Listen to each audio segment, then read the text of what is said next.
What if I told you that House Lannister, proud, powerful, and famously rich, once served the Targaryens with unwavering loyalty? That Tywin Lannister, the coldest political mind in Westeros, once knelt to a dragon? And what if I told you that despite all the betrayals, all the fire and blood, all the centuries of tension, it would be a Lannister who once again found himself serving a Targaryen? At the very end of it all, this is the story of loyalty. But not the noble, selfless kind. This is the kind of loyalty that's calculated, strategic, and deeply, deeply dangerous. Today, we're diving into the twisted relationship between House Lannister and House Targaryen. Two dynasties that shaped the fate of Westeros, danced around each other for centuries, and in the end, left scars that never healed. Before the dragons, there were lions. By the time Aegon the Conqueror landed in Westeros, the Lannisters had ruled the Westerlands for thousands of years. Their ancestor, Lann the Clever, had tricked the Casterlys out of their seat at Casterly Rock and laid the foundation for a golden dynasty. They were powerful, rich beyond measure, and fiercely proud. But when dragons come, pride doesn't matter. The Lannisters fought Aegon's invasion, but they lost at the Field of Fire. Their army was burned to ash, and instead of resisting any further, they submitted. They bowed, not out of honor, but out of wisdom. The Lannisters learned early what so many others failed to grasp. You don't fight dragons. You wait, you watch, and you play the long game. Fast forward to the reign of Aerys, the Mad King, and here, the Lannisters make their boldest play yet. At the center of it all is Tywin Lannister. As Hand of the King, Tywin effectively ran the kingdom for nearly 2 decades. The Mad King, in those early years, was not yet mad, and Tywin, his childhood friend, became his most trusted advisor. Together, they brought peace and prosperity to Westeros. But over time, jealousy crept in. Aerys grew resentful of Tywin's popularity, his efficiency, and most of all, his power. Tywin expected more than gratitude. He expected respect. Maybe even a royal marriage between Cersei and Prince Rhaegar. But Aerys rejected the proposal. He laughed at it. He humiliated Tywin, and then delivered the final blow by naming Jaime to the Kingsguard, stripping Tywin of his heir without his consent. That wasn't just an insult. It was war. Tywin's loyalty was broken, not to the throne, but to the man who sat on it. Tywin didn't believe in loyalty for loyalty's sake. He believed in outcomes. And when Robert's rebellion began, he saw an opportunity. The Lannisters stayed out of the fighting at first. While the Starks, Baratheons, Tullys, and Arryns waged war against the Targaryens, Tywin remained neutral. He didn't pick a side. He didn't risk his armies. He simply waited.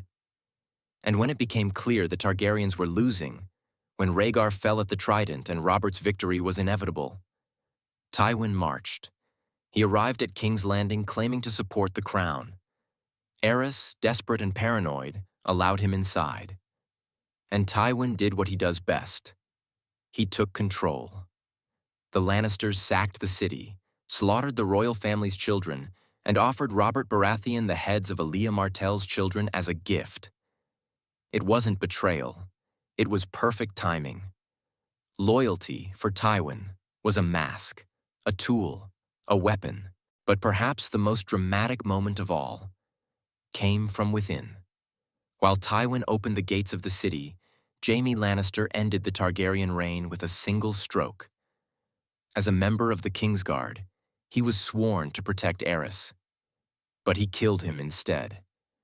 Stabbed him in the back before the Mad King could burn the entire city to the ground. Jaime wasn't hailed as a hero. He was branded the Kingslayer, a traitor. But in truth, his act may have saved tens of thousands of lives. It's poetic, really. A Lannister raised under Targaryen rule, trained by the crown, kills the last Dragon King in the moment of truth. Not for glory, but because he couldn't stomach madness anymore. That moment closed the chapter on Targaryen rule, and it elevated the Lannisters to the center of power in Westeros. With the Targaryens gone and Robert on the throne, the Lannisters ruled from the shadows. Cersei married the new king. Tywin controlled the royal finances, and the crown owed millions in debt, most of it to House Lannister. They didn't sit on the Iron Throne, but they may as well have. And yet, this new order was fragile. Robert was drunk, reckless, uninterested in ruling. The realm was corrupt, divided, and deeply unstable. The Lannisters' power was built not on dragons or prophecy, but on manipulation. And when Robert died, the Lannisters truly took the crown. Through Joffrey, through Tommen, through terror. Enemies rose everywhere. The North rebelled. The Faith turned militant. Dorne plotted vengeance. And across the sea, fire was being reborn. Amid all this chaos, one Lannister stood apart. Tyrion. He was never truly accepted by his own family, despised by his father and ridiculed by Cersei frequently. But he had one thing none of them had: perspective. After being framed for Joffrey's death and nearly executed, Tyrion fled Westeros, and in exile, he found a new cause, a new queen, Daenerys Targaryen. The same house his father once betrayed, Tyrion now served, not as a prisoner, but as an advisor, a hand. It was a full-circle moment. Years after Tywin betrayed the Targaryens, his youngest son, the most underestimated Lannister, became the trusted advisor to their last heir. And just like Tywin, Tyrion struggled to guide a ruler who was both powerful and dangerous. He tried to temper Daenerys' worst impulses. He pleaded for mercy. He strategized. He failed. In the end, when Daenerys chose fire over peace, Tyrion walked away.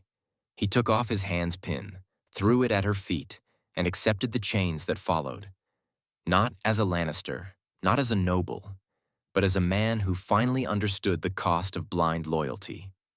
So, why were the Lannisters loyal to the Targaryens? Because dragons demand submission. Because proximity to power means influence. And because for House Lannister, loyalty has never been about oaths or honor. It's always been about winning. From Tywin's icy calculations to Tyrion's desperate hope for a better world, the Lannisters have always played the long game. Sometimes with fire, sometimes with blood, but always with gold.